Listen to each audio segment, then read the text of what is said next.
There's a reason why we have two goals in our company. One is to build one of the largest tech companies on the planet. Our goal is to build a 50 billion revenue company, and there's one reason for it. When you think of what Google could have done, Google could have changed how work happens, because with their success, 20% time that Google does, I've seen restaurants in New York City talk about 20% time. When you succeed at the highest levels, people want to know how you did it. What's the key to success? Leadership, development of your people, and the culture, the environment around that is, instead of talking about it, which we still do anyways, we want to build the megaphone, which is a $50 billion company that will say, here's how we did it.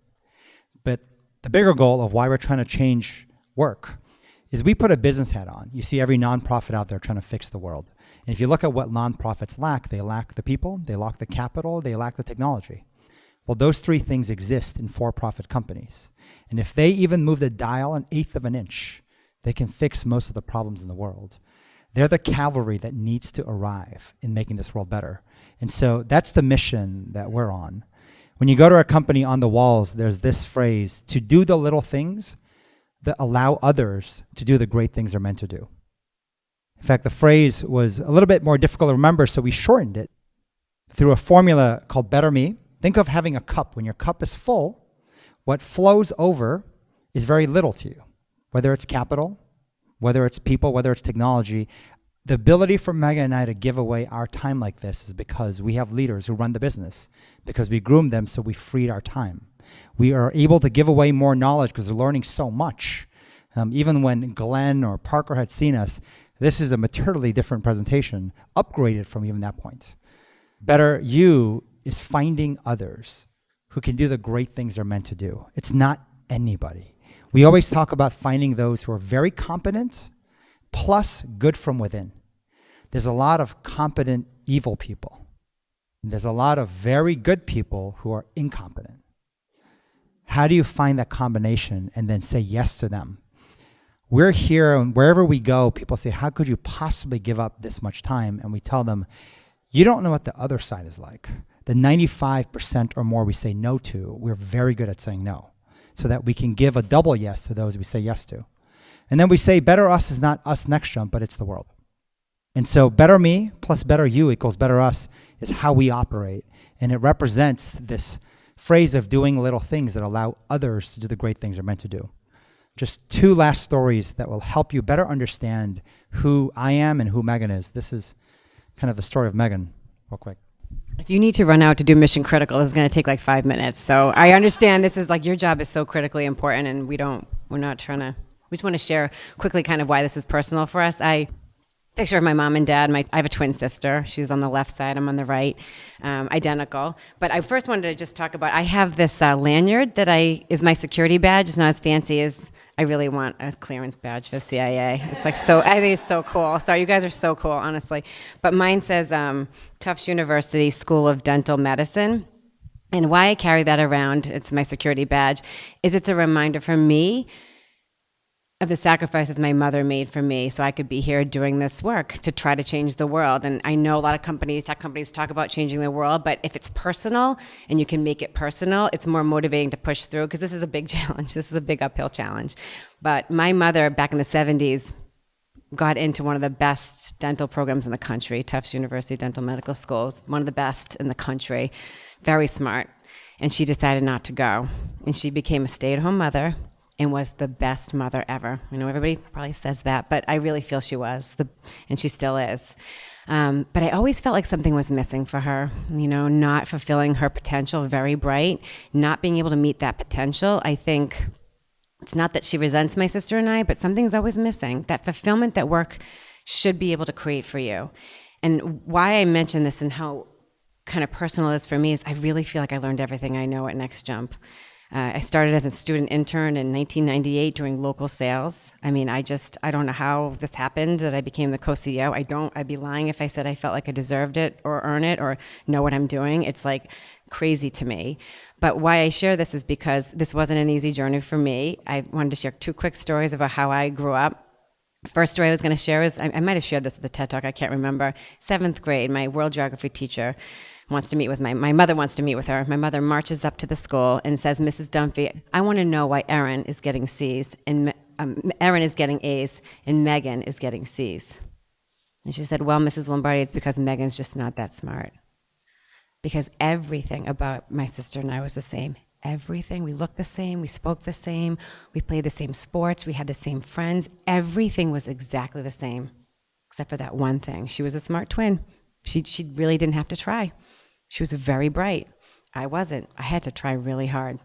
And that was really hard for my mother, I think, who, again, got accepted into one of the best programs, could have been Dr. Kathleen Riley. I say that to her today, and she bursts out into tears, what it could have been. So I think, my God, she had that opportunity. She gave that up for me. And the second story is going to Villanova. Both of us wanted to go to Villanova, my sister and I. We grew up in Cape Cod, Massachusetts, and the letters were coming in the mail, right? Because you applied to a million schools and hoped to, and Villanova was a stretch for both of us wanted to go. And my mother says, Erin and Meghan, let me go down and get the letters in the mailbox. So I run up to the window in our house, and I'm looking out the window, and I'm watching her go down to the mailbox, and I watched how slowly my mother walked up that hill. And I think about it now, my God, I don't know how she did it. She walked slowly because she was the whole time thinking, how am I going to tell Meghan? I've got one thick envelope with Erin's name on it, and I've got the thin envelope with Meghan's name on it. And she handed me the thin envelope, and it was sorry, you didn't get in. And I think I pretended for a while that I'm going to get in. I don't think it dawned on me right away that I'm not as smart as Erin. I studied hard. I wasn't a bad student. I just wasn't as smart as Erin. And I was that day, I was, oh my God, I'm not that smart. I'm not as smart as her. My mother didn't tell me about that other story, by the way, until I turned 30. I turned 40 this year. She didn't tell me till I turned 30. I think she thought I could handle it when I turned 30, but couldn't handle it before then. Talk about holding back truth. Can't blame her, though. I pretended to not. What are you talking about? I'm going to go to the same school Erin's going to go to. I learned how to do that. Anyway, so I wanted to share this because I really feel that work was my education. I learned everything I know at Next Jump.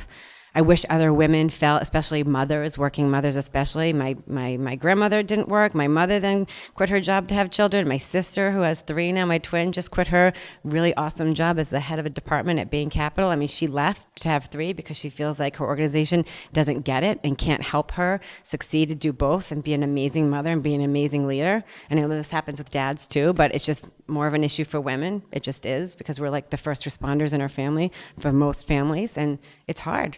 And I wish that organizations they know it's a problem, they just don't know what to do. So we are experimenting like crazy and are sharing as much as we possibly can as part of the how you change work. Changing work will fix a lot of problems. You'll have a lot more really bright and talented women in the workforce at really senior levels. They should be able to get to CEO levels. Absolutely. Why not? Because they want to be a great mother. So anyway, I'm not going to get on that podium, but I just wanted to share because I could, but I won't. Thank you.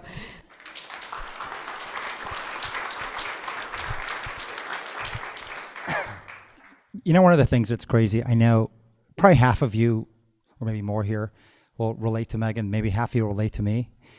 When you think of sort of strategy, intellect, having the game plan to win that would be to brag about, that's the way I always saw myself. And to me, I think even today, what's fascinating is Meghan doesn't see what she brought to our company. That foundation, the ability to burn off your fears, your emotions.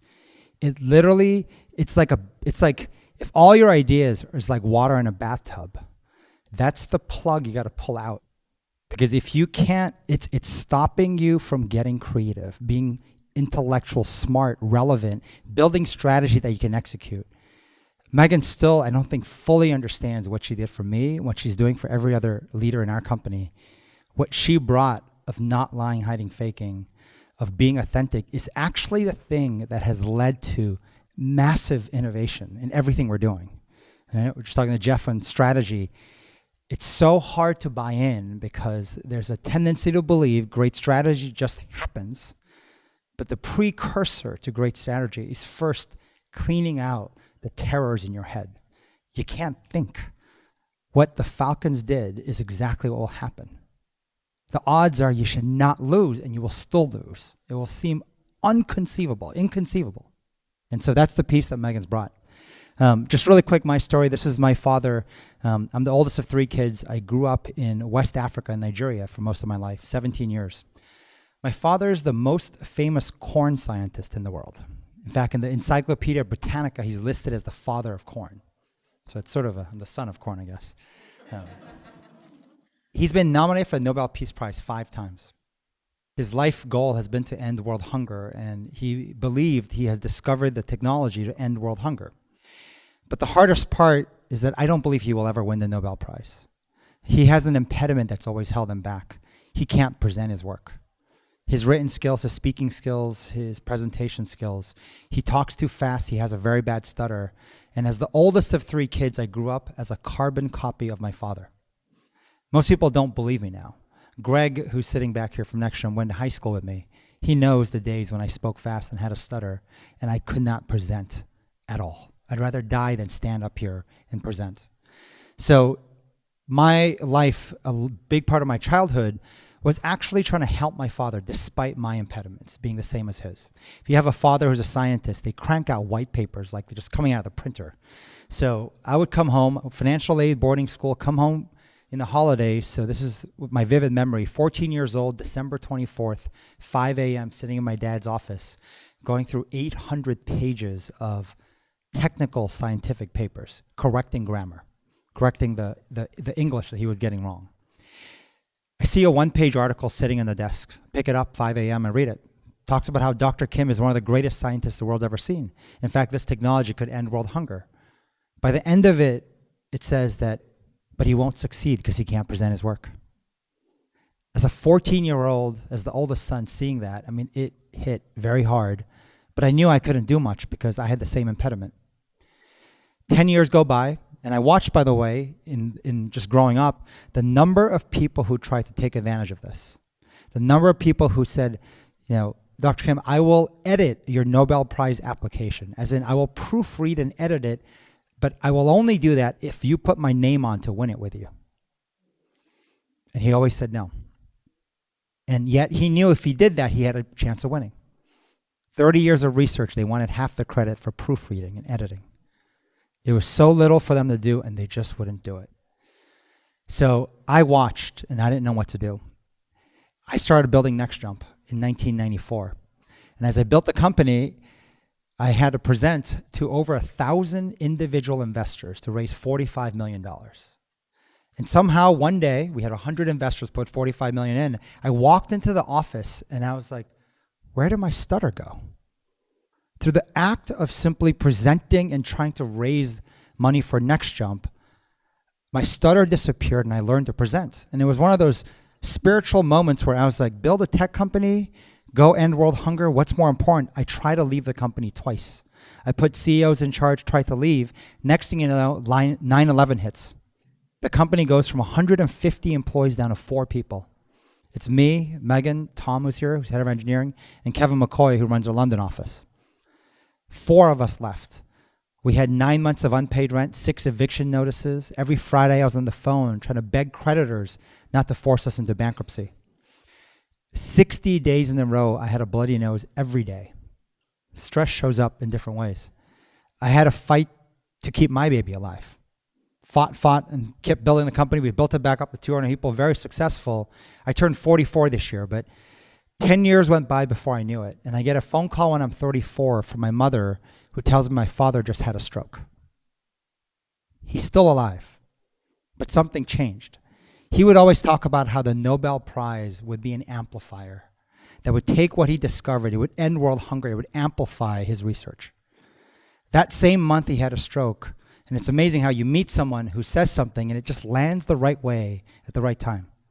I met a billionaire who told me something so profound. Charlie, I believe in buying art only from living artists. I believe in putting fuel behind those who can do something with it. That day, the Nobel Prize did not feel like an amplifier. It felt like it would be a trophy on our mantle if my father won it. If you look at the history of kind of what I had written down, in 2004, I wanted to complete the mission, which really meant help my dad finish his work to end world hunger. Then it changed, where I said, I'm going to find people like my dad. I'm going to identify and empower individuals with the drive and aptitude to solve world problems, and then shorten it to empower and help the world's best accomplish the missions. Then in 2011, I met a guy named Simon Sinek, who became very close friends, and now his whole team's in our office working out of there. And he said, Charlie, I think your story, what you're trying to say is you're trying to do the little things that allow others so the great things are meant to do. The reason why we take our time, why we're here today, is exactly this. You're doing great things. And so if there's any little way we can be of help, this is why we find this work important. Thank you.